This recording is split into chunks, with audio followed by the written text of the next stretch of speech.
Buenos días, México. ¿Cómo están todos? ¿Verdad que están contentos? Gracias, buenos días, buenos días. Qué lindos que se ven, bien, qué lindos. Bien, buenas, siéntense, siéntense. Gracias. Oye, pero qué bonito que se ve todo. ¿Están bien contentos? ¿Están bien contentos? Me alegra muchísimo, muchísimo estar aquí. Gracias a Vladi, a Susana, a todos sus diamantes, a Lauro, a todos los diamantes que están en los grupos de ustedes y que nos hemos hecho tan amigos. Hace poco, yo llegué el martes de una gira que estábamos haciendo por Europa porque habíamos estado en el Club de Diamantes Ejecutivos y en el Club de Diamantes que se hizo en Barcelona y allá estuvimos con todos sus diamantes y cada vez que nos encontramos nos hacemos más amigos. Cada vez que nos encontramos nos hacemos más amigos y mi venida aquí a México radicó pues también porque una vez vine a Hermosillo. Yo nunca hubiera podido haber venido a Hermosillo si no es porque a mí me invitan a una conferencia hace como unos 2 añitos, ¿verdad? Y entonces ahí arrancó todo eso. Bien, vamos a arrancar con el seminario. Yo quiero saludar a los nuevos. ¿Dónde están los nuevos? Nuevos, ok. Levanten la mano los nuevos, yo quiero ver a los nuevos, ok, los nuevos, bien. Yo quiero que levanten la mano los que son profesionales, ok, qué poco. Después les digo, después voy a reírme bien bonito, ok. Bien, los que no son profesionales, levanten la mano también, ok, súper. Los que son empresarios. No, pero del negocio de los tradicionales, de los negocios tradicionales que tienen negocios propios. Ok, bien. Un gran aplauso para todos. Vamos a darle la bienvenida a todos los nuevos, a los nuevos. Bien. Y por último le vamos a dar un aplauso a los nuevones.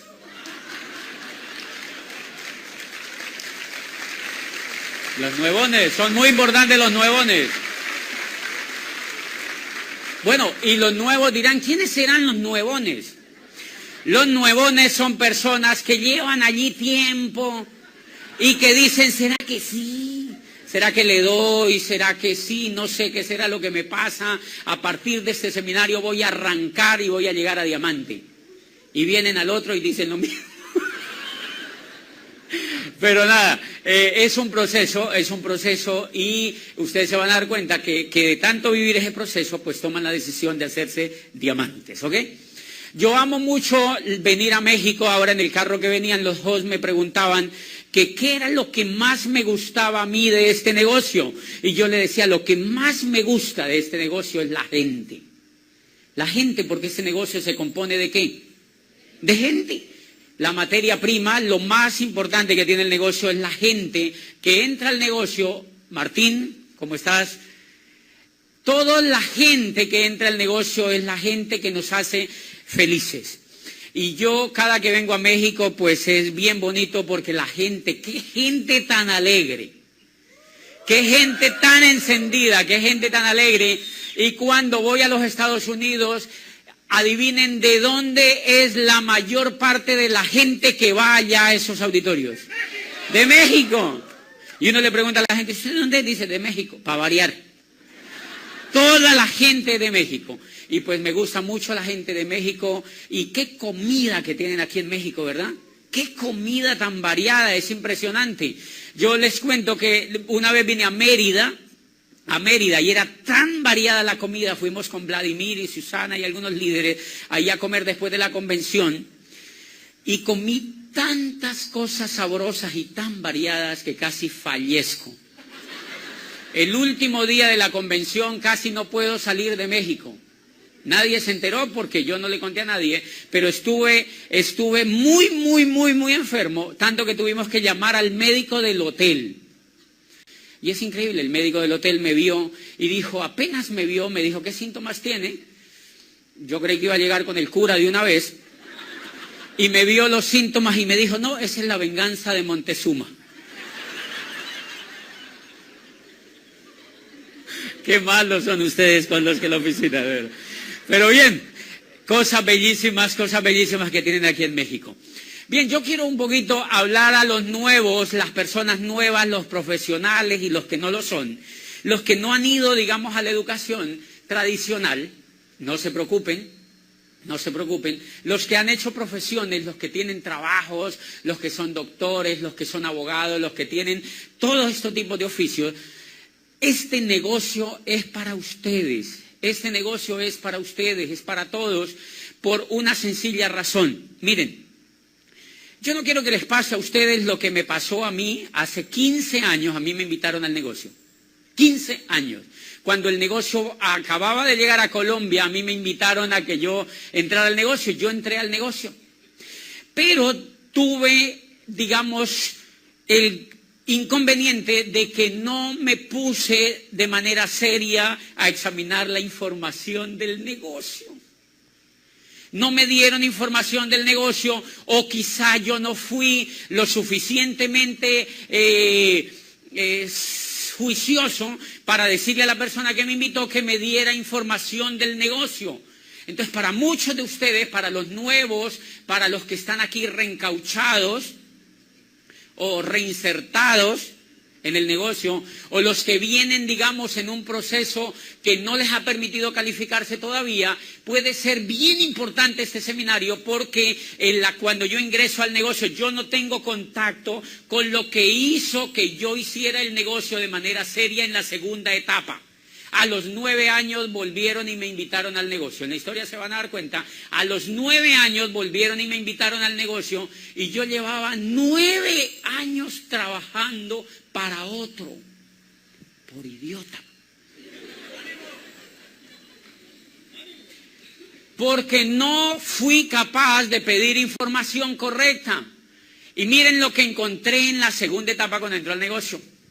Una cosa que me impresionó, yo no tenía ni idea, por ejemplo, miren, yo había estudiado pues todo lo que la mayoría de la gente estudia. Yo había ido al jardín, al antejardín, había ido a la media vocacional, había ido al colegio, había ido a la universidad y había hecho posgrado. Y yo no sabía de un pequeñísimo detalle.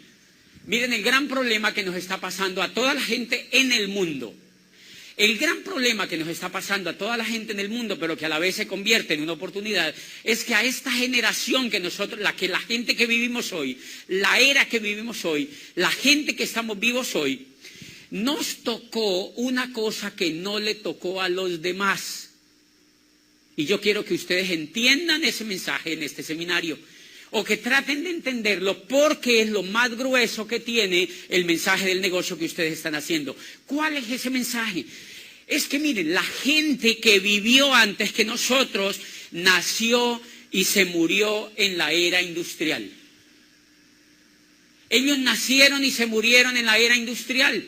La era industrial duró menos de 300 años. O sea que la gente que nos precedió a nosotros vivieron y murieron en la era industrial y no se dieron cuenta de más. Los abuelos, los tatarabuelos y las generaciones pasadas vivieron y murieron en una era que duró 10.000 años, la era agrícola. La era agrícola duró 10.000 años. Y la era que le siguió a la era agrícola, que fue la era industrial, se desmoronó en menos de 300 años y adivine a quién le tocó el desmoronamiento. A nosotros. A nosotros nos tocó el desmoronamiento de la era industrial. Y a nosotros nos tocó vivir una cosa. Yo había estudiado esos 25 años y yo estaba convencido que no estaba pasando nada. Hasta que entré a este negocio y leí una cosa que me impactó. El mundo ya ha asimilado la idea de que terminó la era industrial y de que entramos oficialmente en la era de la información. Dicen los negocios como General Motors y Ford Motor Company hacen parte de la era industrial. Las franquicias como Meo Box y McDonald's y todo lo que oímos de franquicias son la frontera entre la era industrial y la era de la información. Dice, y el mercadeo en red es la auténtica demostración del nacimiento de la era de la información. O sea que yo había hecho carreras y había estudiado, adivinen, para trabajar ¿en qué? En la era industrial. La era industrial se empezó a acabar en 1959. Y en 1991 yo ingreso a la Facultad de Derecho a estudiar Derecho para trabajar, adivinen qué era, en la era industrial. Y después uno dice que qué será lo que me pasa. Y después uno sale quejándose de que qué será lo que me pasa. ¿Qué es lo que ocurrió? Que el flujo del dinero cambió sencillamente. Antes estaba en la era agrícola, después el flujo de dinero está en la era industrial y ahora el flujo de dinero está en la era de la información. Pues señores invitados, hacer el negocio de Amway, hacer este tipo de negocios hoy en día no es opcional. Cuando yo empecé a leer esta información, yo lo que empecé a entender era que hacer este negocio no era opcional, sino que era una obligación. Porque si yo no hacía este negocio, hacía parte de una era que ya se estaba desmoronando, hacía parte de una era que ya se estaba acabando. Señores, no hay necesidad de que usted lo haga si no lo quiere hacer. Lo único que yo le digo es que si uno no hace un negocio de estos hoy en día, le va a pasar lo que le pasó a la gente cuando acabó la era agrícola, cuando la era agrícola chocó con la era industrial.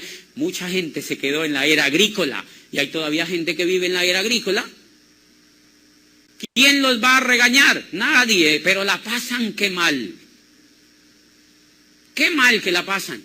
Porque se quedaron en la era agrícola. Y cuando yo digo era agrícola, no estoy hablando de la agricultura industrializada. Los que se adaptaron fueron aquellos que industrializaron la agricultura. Pero el pequeño campesino que se quedó en la tierra, se quedó con el esquema de la era agrícola, y a mal que la pasa, esa persona es muy difícil que pueda salir adelante, porque ya se le pasaron dos eras. La era agrícola, se le pasó por la era industrial, y ahora ya está en la tercera era, que es la era de la información. Este negocio me hizo descubrir esa información. Estaba al porta de hacer un negocio que estaba en la era de la información y yo no sabía, claro, cómo iba yo a tener resultados financieros importantes, cómo iba yo a tener un desarrollo profesional importante si estaba equivocado de era. Número uno. Y número dos, quiero que entiendan una cosa, que para que ustedes los nuevos y los no tan nuevos tomen decisiones de por qué correr el negocio, se tienen que hacer profesionales en el negocio. Se tienen que hacer profesionales en el negocio. Y quiero que descubran hoy una cosa importante, y es que el negocio de Amway, cuando usted le cuenta el negocio a una persona, la gente cree que nosotros le hablamos de un negocio de productos. ¿Se han dado cuenta? La mayoría de la gente cuando conoce el negocio de Amway cree que nosotros le estamos hablando de un negocio de productos. Y la gran mayoría de la gente reacciona de manera rápida diciendo que no les interesa, porque muchas veces nosotros comunicamos mal ese proyecto. Una de las cosas, y yo quiero compartirles hoy, una de las cosas que a mí me favoreció para levantar el negocio a nivel de diamante en una ciudad un poquitito más grande que Guaymas, tiene 280,000 habitantes, una ciudad donde nadie creía en esto, una ciudad que ya estaba completamente desgastada con el esquema del negocio, y yo lo pude levantar por una sola razón: porque me volví de alguna manera mejor comunicador que los que habían existido antes en el negocio. Cuando yo entendí que el negocio no era un negocio de productos, sino un negocio de información, allí cambió todo. Cuando yo entendí que el negocio era un negocio de información, entonces yo visitaba al doctor y yo no le hablaba de productos. Adivine de qué le hablaba. De información. Ponía enfrente de él la información. Y adivine qué hace la información. Mueve los productos. Es raro, pero así ocurre. Yo empezaba a decirle a las personas de la información, por ejemplo, compartirles que estábamos haciendo un proyecto, una empresa de construcción de redes, y que esa empresa pertenecía a la era de la información. Y resulta que la mayoría de la gente no sabía, como yo antes, que habíamos cambiado de era. ¿Han visto la gente cómo se queja? ¿Han visto la cantidad de gente quejándose allá afuera de la economía? Quejándose allá afuera de la economía. Señores, ¿quiénes de los de aquí son economistas? Levanten la mano los economistas. Ok, levanten la mano, déjenme allí levantada la mano los economistas. ¡Qué susto! Economistas, tengo que preguntar quiénes son economistas porque lo que les voy a contar tiene que ver con la economía. Una de las cosas, ¿cómo ustedes pueden entender esto? Abogado, rector de una universidad con posgrados, y yo no sabía el juego de la economía. La economía es un juego. ¿Sabían ustedes eso? La economía es un juego que lo que pasa es que la saben jugar unos pocos.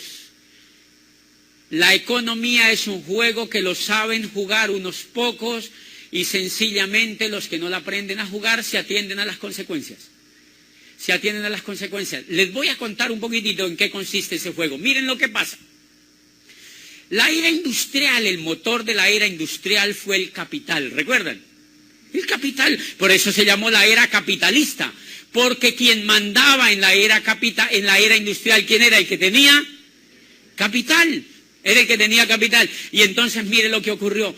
Claro, la gran guerra en la era industrial fue por el capital. Los únicos que podían ser ricos en la era industrial eran los que tenían capital para montar una industria. El resto tenía que dedicarse a trabajar. El resto tenía que dedicarse a trabajar. Entonces en la era industrial montaron pequeñas industrias y grandes industrias, pero en general negocios que fueran capaces de capturar dinero. Porque el papel, la ley de la era el capital. El que tuviera capital tenía poder. Y entonces hubo algunas personas que entendieron la forma de ganar capital y otras no lo entendieron ni nunca lo quisieron aprender. Dentro de esos, los economistas.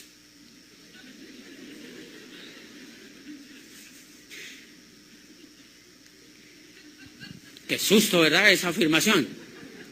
Porque miren, ¿qué fue lo que pasó? Miren lo que ocurre, el modelito de la era industrial. Cuando el modelo, no solamente la educación tradicional, sino todo, lo que educa, que es la tele, que es la gente, que es la asociación, que son las relaciones entre nosotros mismos, todo eso educa, no es solo la escuela, todo educa. ¿Cómo empezó a funcionar eso? Miren, recuerden que la era industrial se raptó muchas de las cosas privadas que nosotros teníamos. Antes de la era industrial, adivinen dónde cuidaban los enfermos. En la casa.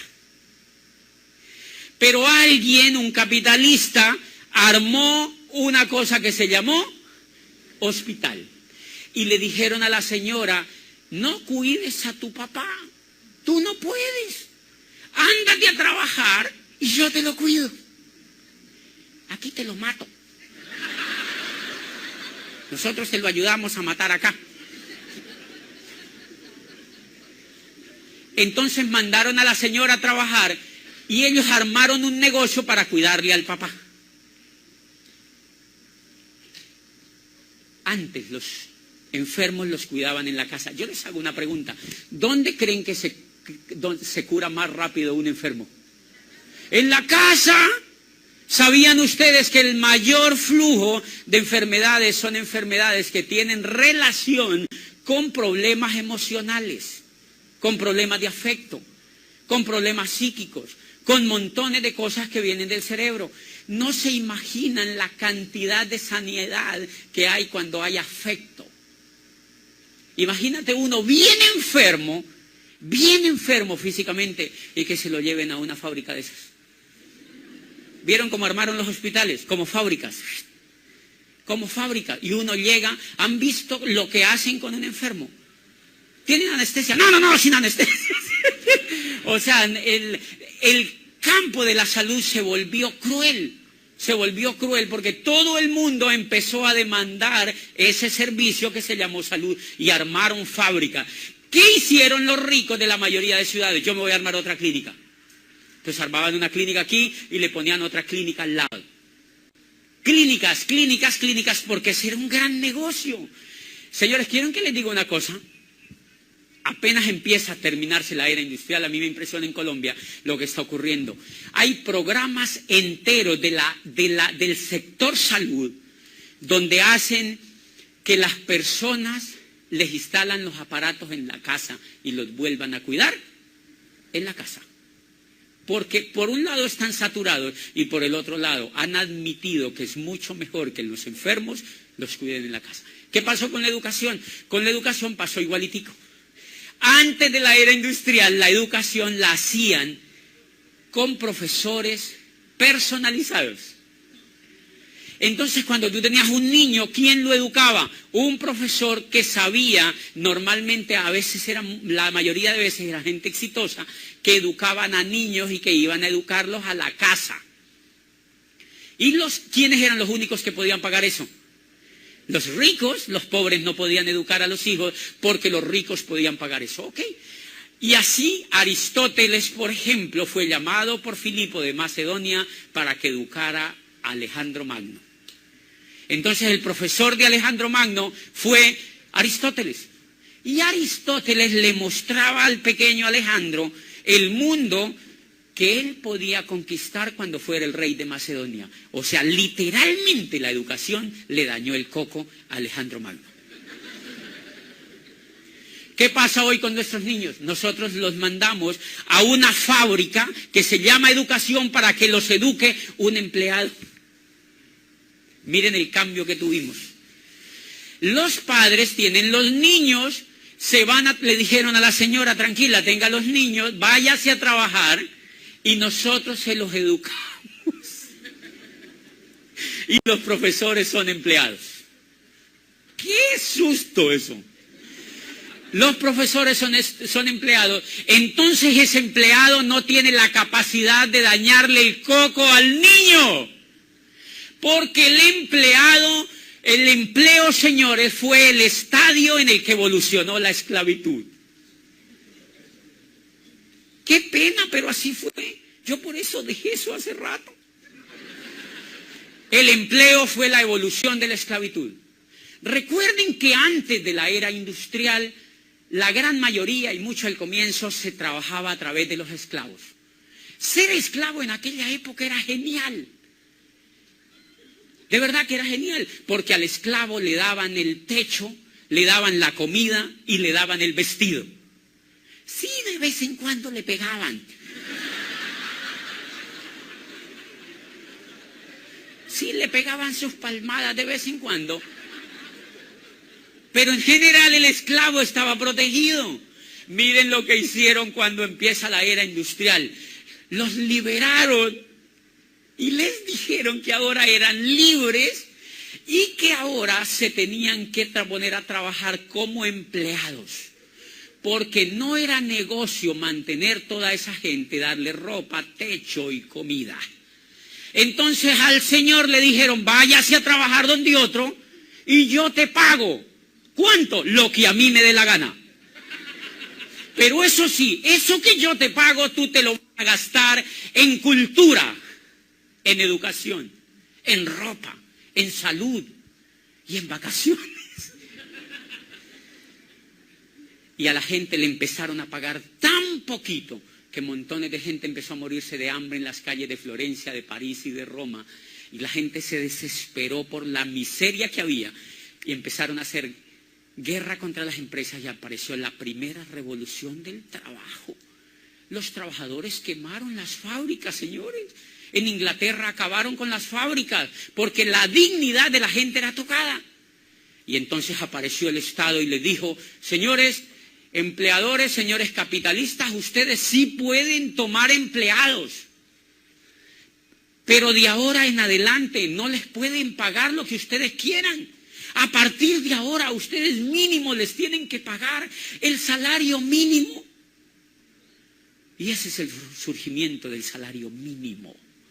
O sea, al menos les tienen que pagar para que a esta gente no vaya a fallecer. Por eso el salario es como un tanque de oxígeno para que uno al menos respire. para que al menos le alcance a uno para ir a vender el cuerpo.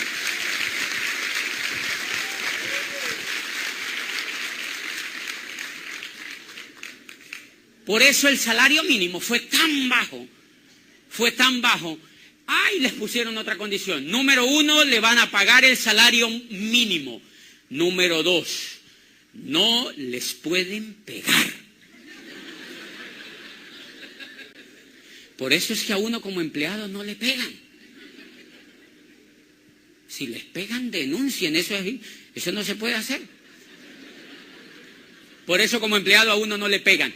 ¿Cómo le empezaron a pegar? Emocionalmente, ya no le pegan físicamente.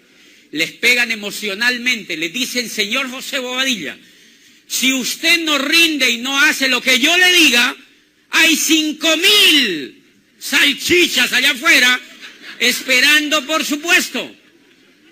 ¿Y uno qué hace? Sí, señor. Por una sencilla razón, porque a nosotros nos educaron para que siguiéramos siendo esclavos. El modelo educativo tradicional que armó la era industrial fue un modelo educativo armado para mantener a la gente en la esclavitud. Lo que pasa es que la gente no se dio cuenta. Ahora ya el esclavista no fue un señor, sino una cosa que se llamó dinero. El esclavista ya no fue un señor determinado, sino una cosa que se inventaron comenzando la era industrial, que nació en Florencia renacentista y que nació en la Italia del Renacimiento, y fue el poder del dinero y el poder de la deuda para humillar a la gente y para esclavizarla. Y entonces arrancó el juego. ¿Cómo arrancó el juego? El rico montó su salchichería para educar a los niños, así como el otro inventó la clínica para curarte el enfermo. Bien, y el niño entonces lo mandamos a ese sitio. ¿Quién no lo educa? Un empleado. ¿Ese empleado es un soñador? No, que va, ese empleado le da el sueño. Uno va y ve a esos profesores. ¿A qué hora marcarán las 6 para salir corriendo de aquí? Señores, porque allí no hay soñadores. Si ustedes van a cualquier modelo educativo tradicional, ustedes allí no encuentran soñadores, porque son empleados. Los empleados están educados para no soñar. Los empleados están educados para no rebelarse. Los empleados fueron educados para no romper el molde. Entonces el papá manda a su niño a ese establecimiento y empieza a pagar. Normalmente el papá es empleado. Manda a su hijo a que se lo eduque, un empleado. Él trabaja para otro. El profesor también. ¡Qué cuadro más lindo! El papá trabaja para otro, el profesor también, y ahí hacen equipo. Y el papá manda a su hijo, lo mandan, despiertan estos niños a las 5 de la mañana, los mandan a estudiar. El niño no quiere ir, porque el niño chiquito, adivinen qué quiere hacer. Dormir. Porque en la etapa de cuando uno está chiquito, lo que se le desarrolla es el cerebro. Y en cambio esta educación puso a los papás a que se madruguen, los bañen, le den unas palmadas en las nalgas y le digan, se va a estudiar. ¿Por qué, papi? No quiero ir. Porque yo quiero que seas como yo. No.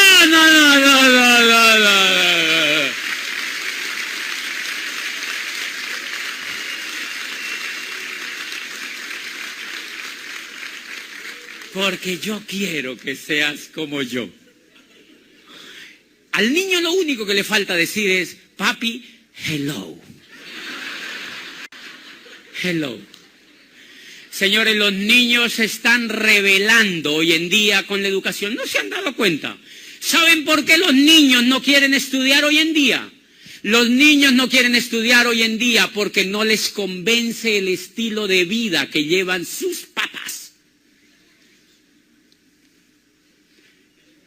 Porque ellos ven todo eso. No les convence el estilo de vida que llevan sus papás. Pero lo más lindo es que metemos a los niños, lo más cruel es que los metemos en un juego increíble.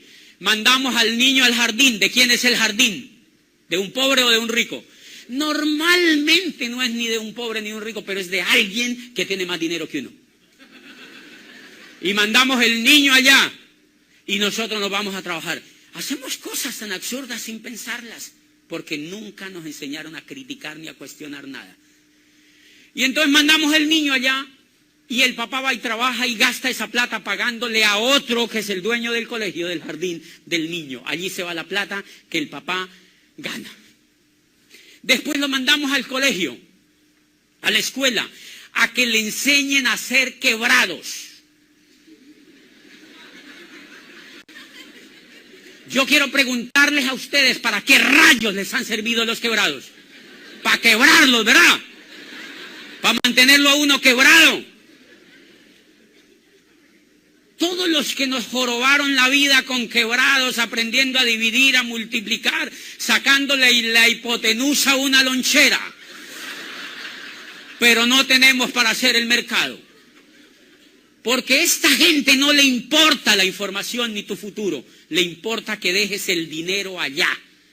Porque están en la era industrial, señores. Un modelo de la era industrial. El papá va y deja el dinero allá y le deja también el muchachito para que le dañen el coco allá.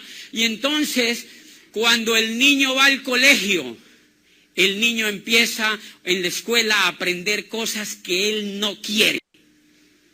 Pero le dicen, sígalas aprendiendo porque yo pago, le dice el papá. Un niño que deje de ir a la escuela es un niño que es un paria en la casa. ¿Quién va a querer un niño que no vaya a la escuela? ¿Los papás lo dejan de querer? El niño se siente presionado por la familia para ir a todo ese tipo de cosas. Y el niño lo mandan a las 7 de la mañana y lo sacan a la 1. Lo levantan a las 7 y lo sacan a la 1. Adivinen qué está formando, una mentalidad perfecta de empleado. El niño tampoco se puede revelar a la profesora, porque si él se le revela a la profesora hace un informe y se lo manda al papá. Un esmeralda mío de Bogotá, que es espectacular, tiene un niño chiquito, lo mandó a unas cosas de estas. El profesor le manda un examen, el niño es súper inquieto, es súper brillante, como casi todos los niños. Y el niño se le enfrenta un poco a la profesora de manera respetuosa. Entonces la profesora manda una nota donde el papá y le dice que lo mande donde el psicopedagogo. Y el papá lo lleva donde el psicopedagogo y siguen el proceso y terminan formulándole una pastillita al niño. Y entonces yo le digo al papá, es para que se vuelva idiota como tú. Porque el niño quiere ser como Tomás Alva Edison. Por eso hay tan poca gente triunfadora, porque el niño ya lo están matando desde allí.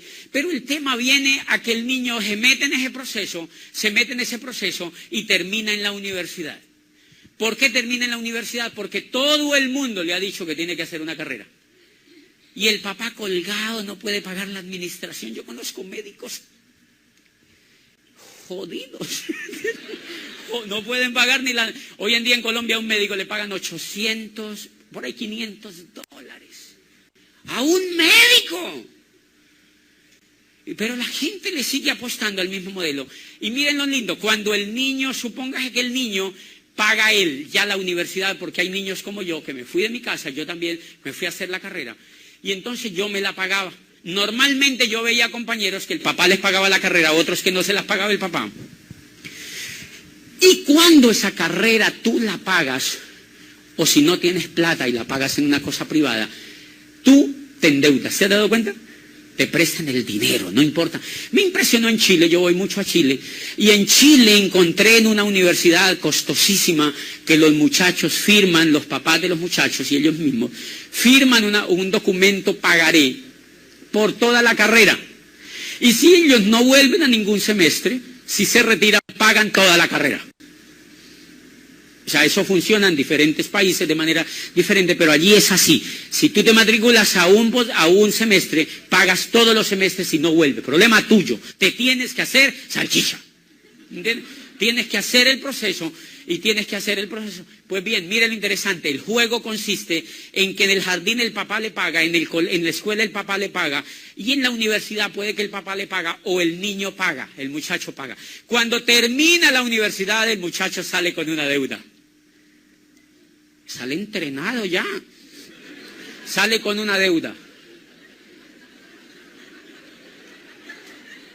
La cruz a cuesta, pero profesional. Y uno sale con una deuda, ok.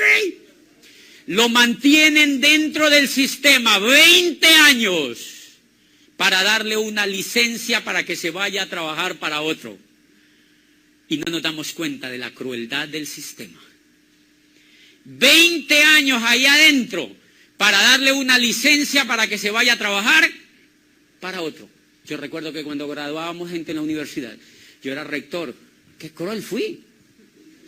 Y se subía la gente a este escenario, los muchachos a graduarse. Yo no había leído lo que he leído hoy con este negocio. Y la gente, nosotros la graduábamos, le dábamos una palmada en la espalda y le decíamos, vayan a ver qué consiguen. Y uno se quedaba como haciendo así allá atrás. Porque normalmente estos muchachos vuelven donde el papá y le dice, papá, no hay nada. Porque están entrenados para un modelo que ya no es competitivo. El muchacho entonces sale con una cruz a cuesta, con la primera deuda, y lo mandan a ver qué consigue. ¿Qué va a buscar el muchacho? Trabajo. A él no se le ocurre generar riqueza, sino que se le ocurre conseguir trabajo. Uno dice, y con esa cabezota que tiene, es increíble, se les ocurre buscar trabajo, y se van a buscar trabajo, porque ellos se han dado cuenta que el papá trabaja, que la profesora trabaja, que todo el mundo en el entorno trabaja, y que normalmente son empleados. Él se va a buscar trabajo, perfecto, va y consigue trabajo. ¿Quién le da el trabajo? ¿Un rico o un pobre? ¿Un rico? Los pobres no dan trabajo. El rico le da un trabajo a ese muchacho y el muchacho se emplea. Y entonces el rico se asegura de pagarle lo menos posible para que ese muchacho jamás se haga rico. Le paga poco. Le paga poco. Y el muchacho empieza a cobrarle a la empresa. Le llega su sueldo mensual. Y el muchacho tiene un sistema educativo que es increíble. Y es que él llega a la casa en las noches a ver televisión. Normalmente los papás ya lo echan porque ya tiene trabajo. O él se va de la casa y se va a alquilar un departamento para él. ¿De quién es el departamento? De otro rico. Le pagaron a la universidad de un rico. Salió con una deuda. Él salió entrenado para trabajar en la escuela, en la empresa de un rico. No tiene dónde vivir, no tiene plata para comprar, entonces alquila el apartamento de un rico. Y como él ya tiene plata, entonces sale al centro comercial y ve plasma, Samsung, Sony, ¡guau! ¡Qué plasmas tan grandes! Y se compra el más grande. Y va y lo pone en la sala de su casa, y cuando él sale cansado de trabajar, va y se sienta en el televisor, y el televisor lo dice. ¿De quién es el televisor? De otro rico. Compra el televisor de otro rico y el televisor le dice que tiene que comprar y dónde lo tiene que comprar. ¿De dónde son esos supermercados? De otro rico. Entonces él gana la plata y va y compra a ese supermercado. Y de pronto ve que no le alcanza el dinero. ¿Alguien se ha dado cuenta de eso? Uno dice, es increíble, no me alcanza el dinero. Al 98% de la gente jamás le alcanza el dinero. Entonces él va en la noche un poco triste al televisor y se sienta y ve la novela, el televisor le dice, el televisor le dice, mira, compra esto, compra esto, compra esto. Y el muchacho le dice, televisor, no tengo plata. ¿No has visto que voy a trabajar, me pagan esto y no me alcanza? Y voy y merco y me falta plata. Y el televisor, tranquilo. Tenemos American Express, Diners, Visa, Mastercard. Y el muchacho dice, ¡ay, qué país más lindo! Y al otro día está en un banco haciendo una cola para que le den una Visa, una Mastercard o una American Express. ¿De quiénes son esas cosas? De otro rico, señores. De otro rico, y ahí el muchacho está entrenado para hacer un juego genial. Va y saca la tarjeta de otro rico y entonces va y compra con la tarjeta de otro rico, y él ya siente que está con holgura financiera. Como él sigue viendo televisión, él se da cuenta que no tiene carro. El televisor le dice, cómprate un carro nuevo. Y él le dice, televisor, ya te dije que no tengo plata. El televisor le dice, tranquilo, te lo fiamos. Saca tu carro con cómodas cuotas y te lo fiamos. ¿Quién hace el carro? Otro rico.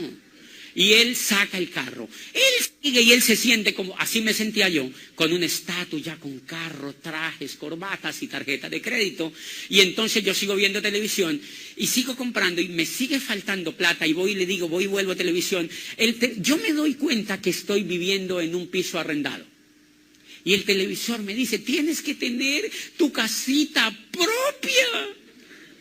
Ya vas a tener 2 niños, tienes que tener tu casita propia, porque a todos nos han dicho que hay que tener una casa propia. ¿Quién pone el aviso en el televisor? Un constructor que vende casas. Y entonces el muchacho le dice, televisor, es que no tengo plata. No te preocupes, te la fiamos a 30 años. Para que tú las pagues con cómodas cuotas. ¿Qué país más lindo? Y va y toma la casa.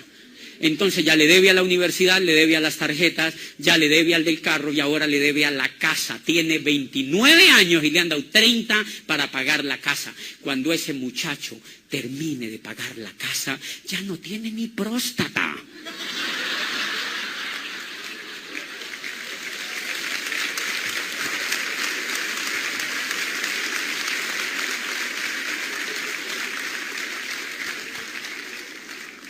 ¿Se dan cuenta cómo es el juego? ¿Se dan cuenta cómo es el juego? Ese muchacho termina la vida trabajando para otro, jugándole el juego a otro. Lo más agresivo que yo vi es, ¿y entonces por qué la educación no nos enseña a jugar el juego? Si ese es el problema, señores, ¿por qué en ningún sitio de la educación le enseñan a tus hijos cómo funciona la economía? ¿Sabían que eso no lo saben ni siquiera los economistas? No lo saben porque los economistas hacen parte del mismo sistema. Ellos lo que saben es la inflación, la deflación, la recesión y la quebrazón. Esas son las teorías que les enseñan a los economistas.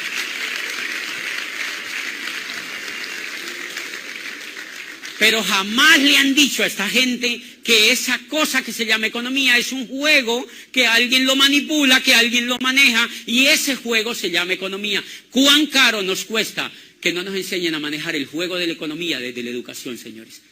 Por eso la educación que está diseñada, en la que van la mayoría de los hijos, en la que fuimos la mayoría de la gente, es una educación diseñada para ser pobres.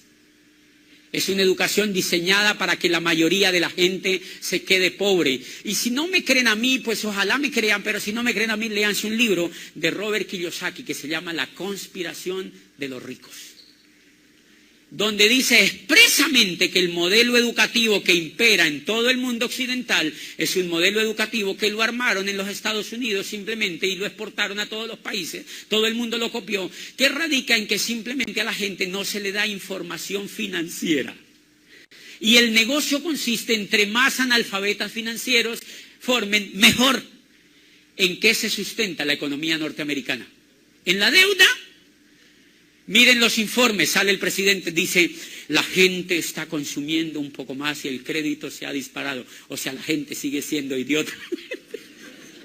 La gente se está endeudando. ¿Sabían ustedes que en Estados Unidos y en cualquier país de lo de nosotros, si la gente se deja de endeudar, la economía perece?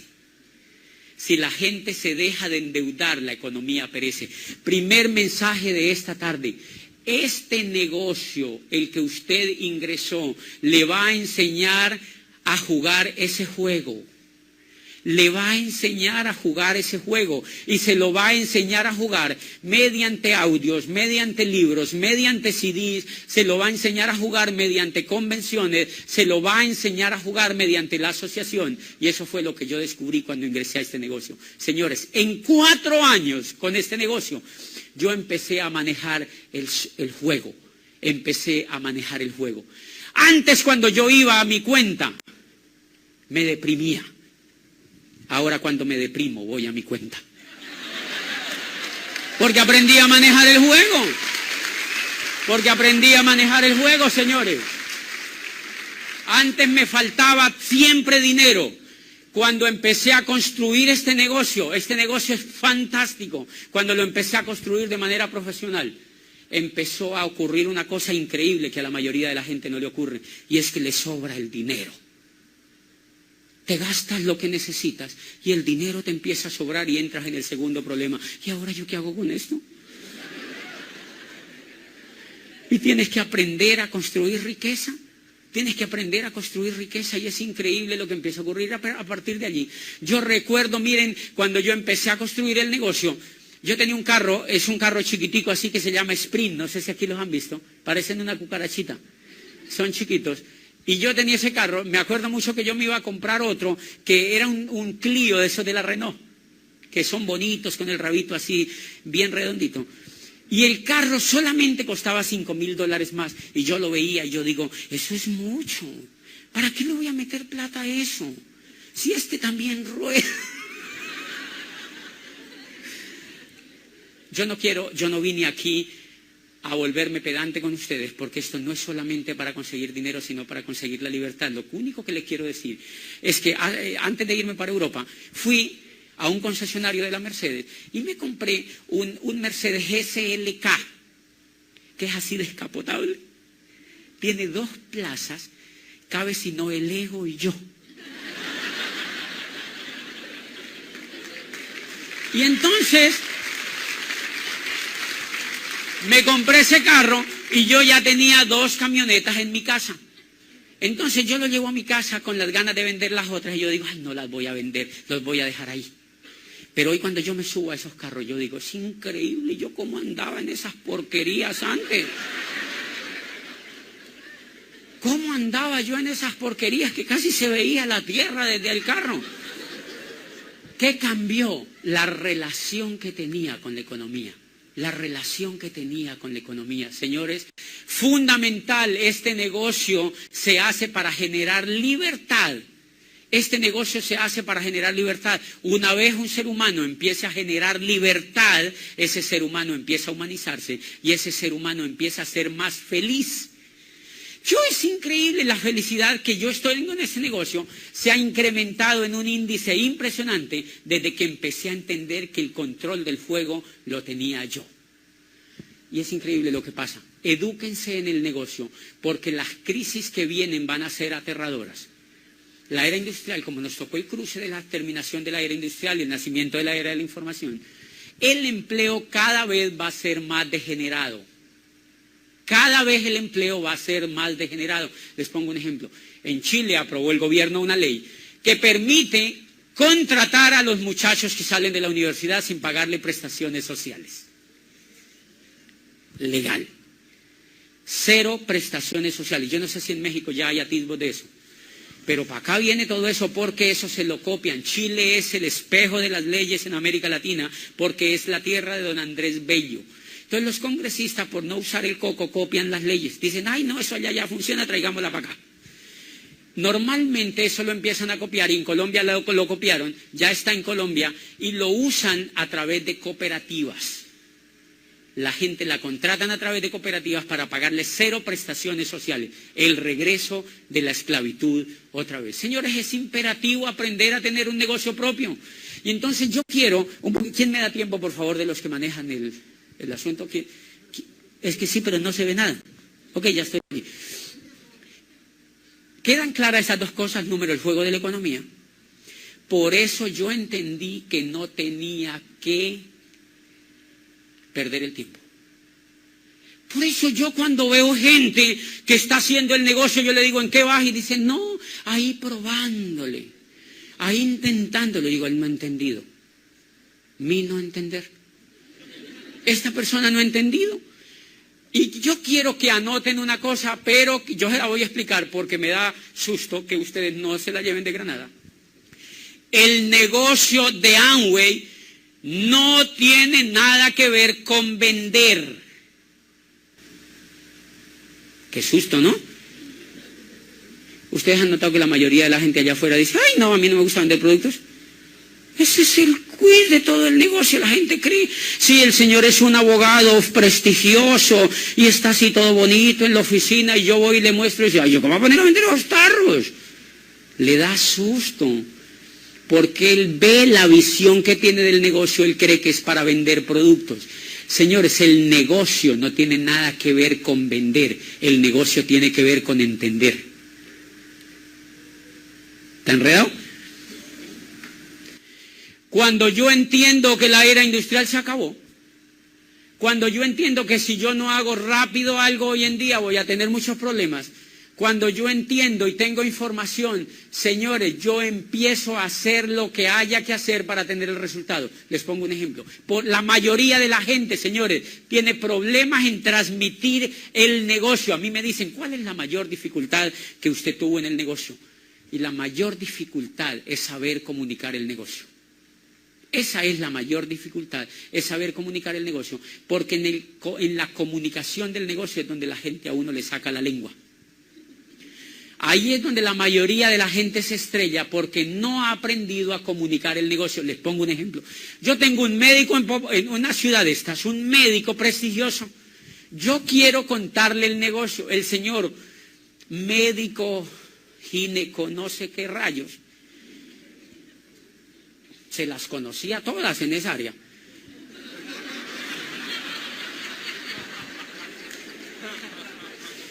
Un médico prestigiosísimo.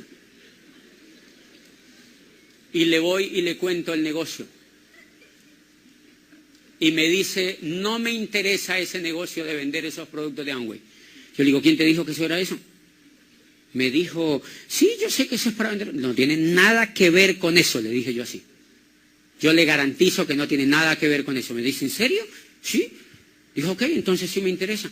Yo le dije, mira, hagamos una cosa, regístrese y le contamos el negocio de Amway. ¿Sabe qué tiene que ver? El negocio de Amway tiene que ver con construir una organización. Si el señor es un médico prestigioso y él cree que el negocio es vender productos, ¿él se emociona o no se emociona? Él no se emociona, pero si yo le digo a él que vamos a construir una organización, el señor dice, ay, ese médico me dijo, eso sí me gusta. Y no tengo que vender nada. Le dije, nada es nada, jurado con la Biblia. Nada. Me dijo, ok, me interesa. Dame una lista de tus mejores amigos, no me vaya a dar babosos. Tienes que darme una lista de gente que tú admires y respetes, de gente triunfadora. Me dijo, tengo montones, colegas, pasa para acá eso. Y yo empecé a sacarle la lista. Le dejé claro eso. Yo lo supe contactar, le quité ese miedo que tenía y le saqué una lista. Y le digo, ¿cómo se llama el primero? Y me dice, Mariano Ospina Castro. ¿Qué hace? Es un ginecólogo también, no sé qué, dame el celular. Otro, María la Bandida. Otro, no sé qué, Napoleón, dame otro. Julián Lanchero, dame otro. Y me daba, y yo me sentía como ordeñando una vaca.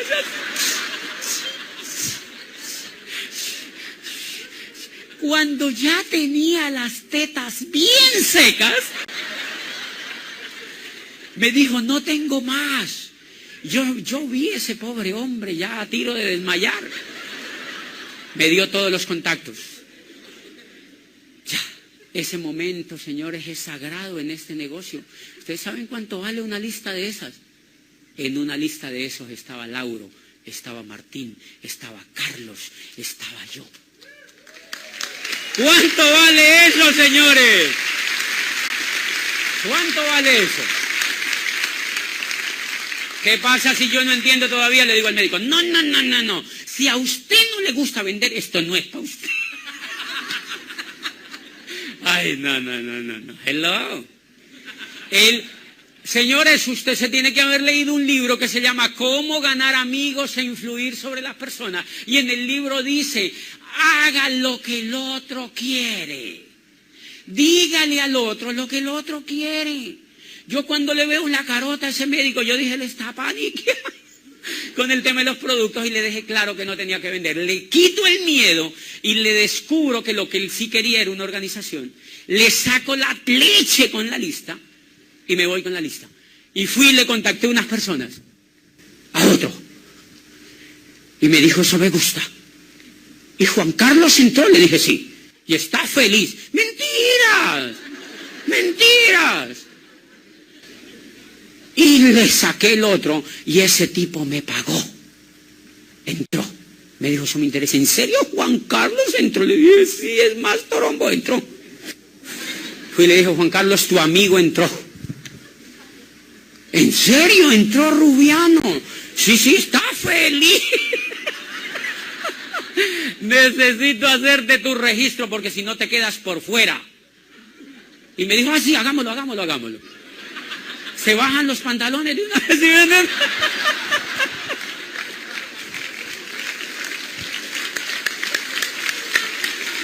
No era que no quería. Y me dijo, listo, hagámosle. No era que no quería. Y lo dejé allí. Me hago amigo del Señor y el Señor me arma una reunión. Me armó una reunión y allí auspiciamos como 4 personas. Y uno de estos se disparó a dar planes. Y uno de estos le gustaron los productos y no tenía ningún problema con vender productos, ni con facturar, ni con visitar gente. No, quería el resultado. Y entonces, ¡ay, qué lindo esto!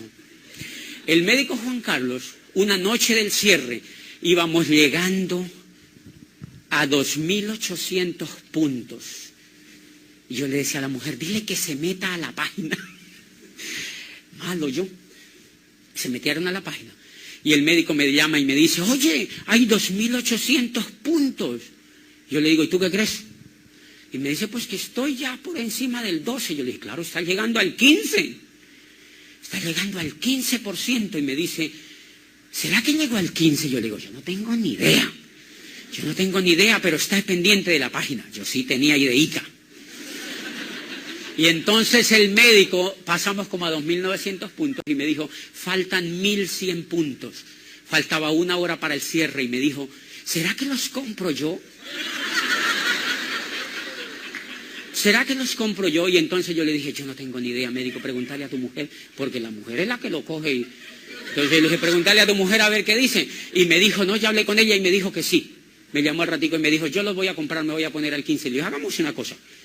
Me dijo, pero el gran problema, hizo una pausa y me dijo, el gran problema es que a mí no me gusta vender.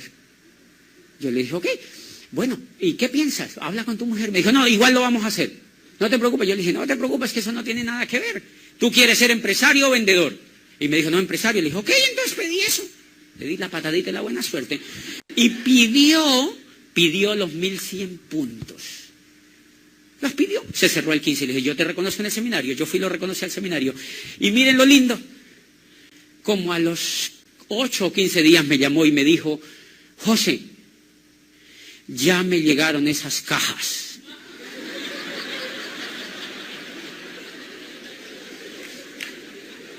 No sé qué hacer con esos productos. Mi mujer ya me empezó a dar cantaleta con eso. Usted sabe que a mí no me gusta vender, a mí no me queda tiempo. Yo le dije, ok, no te preocupes, déjame que yo voy para tu casa. ¿Tú en qué piso vives? Y me dije, yo vivo en el piso 23. Le dije, ok. ¿Tú tienes ventanas grandes allí en ese edificio? Y me dijo, sí. Yo le dije, ok. Entonces vas a coger las cajas que te llegaron, ponlas enfrente de la ventana, destápalas, y empieza a mandar por las ventanas GLOC, betacaroteno, Disdrol, omega 3, esponjillas, mándalas por la ventana. Ojo, no vas a matar a alguien con esos arroz, ¿no? Hizo una pausa y me dijo, ¿cómo los voy a botar? ¿No ve que me costaron como más de $2.000? Yo le dije, entonces, ¿qué tal si los vende? Y dijo,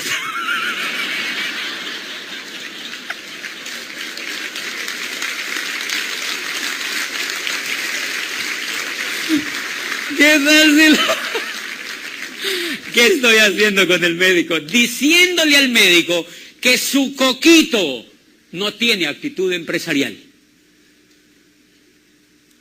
El negocio es mover volumen. Yo no sé cómo tú lo vas a mover, que lo vas a vender. Te felicito. Que lo vas a tirar por la ventana. tengo ni idea qué vas a hacer, pero el negocio es mover volumen. No sé si me entienden. Ese médico, quieren que les diga una cosa. El siguiente, yo empecé a trabajar más el grupo. Es una de las patas mías de ejecutivo. Es una de las patas mías de ejecutivo. Yo seguí trabajando el grupo y al otro cierre le dije, médico, tienes que estar en la jugada, porque si no te toca zumbarte otros 2.000.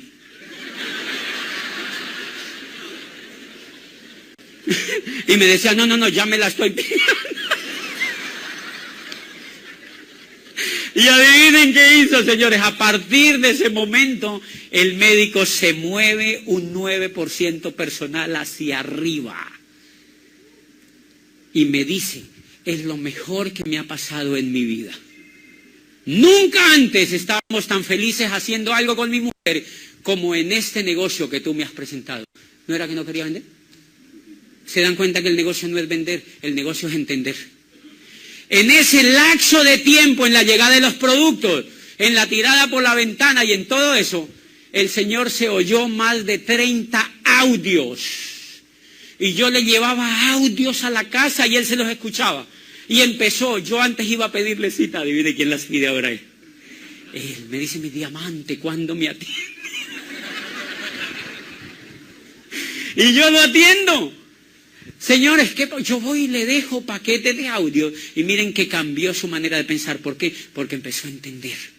Empezó a entender que él tenía que hacer este bendito negocio. Él empezó a entender que él tenía que hacer este bendito negocio y creó una organización. Empezó a crear una organización. Una de las cosas que tiene este negocio es que nosotros tenemos que volvernos buenos comunicadores. Clave, mucha de la gente la matan. Yo veo que esto sube en lugar de disminuirme. Quiero que me ayude de verdad alguien que controle el tiempo para no irla. ¿Voy bien? ¡Qué susto! Okay. Una de las cosas, señores, que la mayoría, todo el mundo necesita hacer este negocio, pero todo el mundo no lo va a hacer, porque no todo el mundo está dispuesto a entender ni a educarse, ni a tener la disponibilidad. Y muchas veces uno de Apple los mata. Miren, la mayoría de la gente, ¿qué pasa si yo voy a auspiciar a la señora y la señora es una ejecutiva de un banco? Y yo le digo, señora, ¿le gusta el negocio? Sí, me gusta. Bueno, usted tiene que ir a una orientación empresarial cada 8 días. Usted tiene que ir a un seminario cada mes.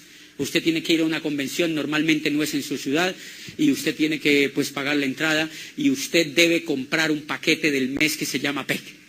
¿Qué creen que dice la señora? Fallece en el instante. ¿Sí me entienden? Fíjense que es sutil, matamos a la gente por errores sencillos de comunicación. La señora sí quiere hacer el negocio, pero yo tengo que tener algún elemento que me permita, número uno, y nunca se les olvide de esto, yo me tengo que hacer amigo de ella.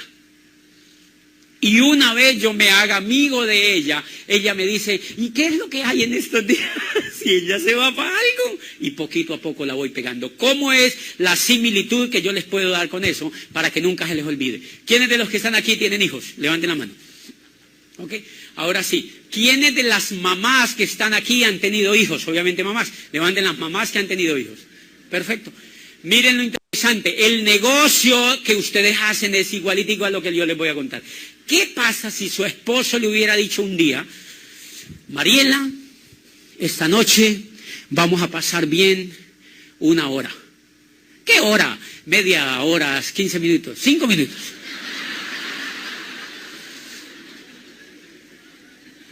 Pero yo no he dicho haciendo qué. Mariela, vamos a pasar bien ese tiempo. Después, tú vas a empezar a sentir mareos. Al otro día, en la semana, vas a empezar a sentir mareos. Va a empezar a crecer dentro de tu vientre un bebé, un nuevo ser humano. Y tú vas a estar maluca desde allí, vas a tener problemas de salud. Tu vientre va a empezar a aumentar. Tus caderas se van a anchar. Las venas de las piernas se pueden brotar. Y tú puedes empezar a caminar así. No puedes comer todo lo que quieras porque no te puedes engordar. Ni puedes tomar ningún medicamento así estés enferma porque puedes dañar el bebé que va por dentro. Te tienes que aguantar con eso 9 meses. Y al cabo de 9 meses, hay dos posibilidades. Número uno, te van a abrir el estómago con una navaja, te van a hacer una cesárea y te van a sacar un niño. Tu vientre nunca va a volver a ser igual porque te van a cortar el estómago. Y número dos, lo puedes tener de forma natural, que no es otra cosa que es más o menos la sensación como cogerse el labio y darle 3 vueltas así.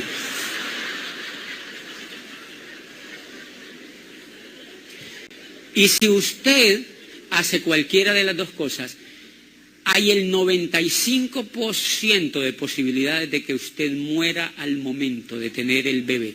Pregunta, ¿alguien hubiera querido quedar en embarazo? Ninguna hubiera querido quedar en embarazo. ¿Por qué quedaron en embarazo? Porque nunca se lo dijeron. Porque usted no sabía lo que subía a pierna arriba. A usted nunca le dijeron que usted no solamente iba a vivir eso, sino que se tenía que estar con el muchacho hasta que tuviera 30 años, dándole chuchu. Nadie hubiera querido quedar en embarazo. Igualitico es el negocio de Amway. La gente de allá afuera quiere el negocio. La única habilidad que uno tiene que despertar en uno es la habilidad de dejarlos en embarazo. Nos vemos en la segunda parte.